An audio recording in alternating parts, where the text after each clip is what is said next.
এই মেয়েটি মৃত্যু পরীক্ষার মেশিনের মধ্যে তার আঙুলটা দেয়, আর মেশিন থেকে বের হলো বুড়ো হয়ে মৃত্যু।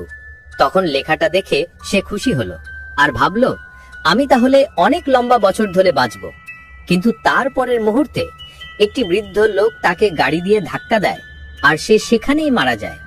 আর পরে সে জানলো, বুড়ো মৃত্যু মানে হচ্ছে ৮০ বছরের বুড়ো ড্রাইভারের গাড়ির ধাক্কায় মারা যাওয়া।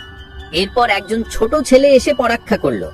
তার কার্ডে লেখা ছিল, মৃত্যুর কারণ সুন্দর মেয়ে।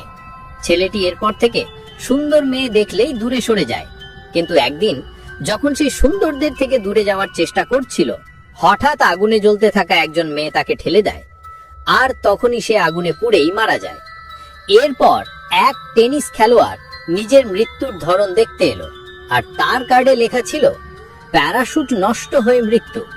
তখন সে ভাবলো, আমি যদি কখনো প্যারাশুট জাম্পিং না করি তাহলে আমি কিভাবে মরবো। কিন্তু ঠিক সেই দিনই হঠাৎই আকাশ থেকে একটি নষ্ট প্যারাশুট তার মাথার উপরে পড়ে, আর তখনই সে সেখানেই মারা যায়। তখন আরেকজন মেয়ে এসে পরীক্ষা করলো, আর তার কার্ডে লেখা ছিল, টাইম টেবিলে মৃত্যু।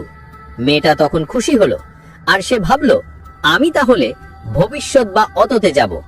সে দৌড়ে গিয়ে তার বান্ধবকে সব বলল, আর তখন তার বান্ধব বিশ্বাস না করে তখন উল্টো একটি অ্যালার্ম ক্লক তার দিকে ছুড়ে মারে।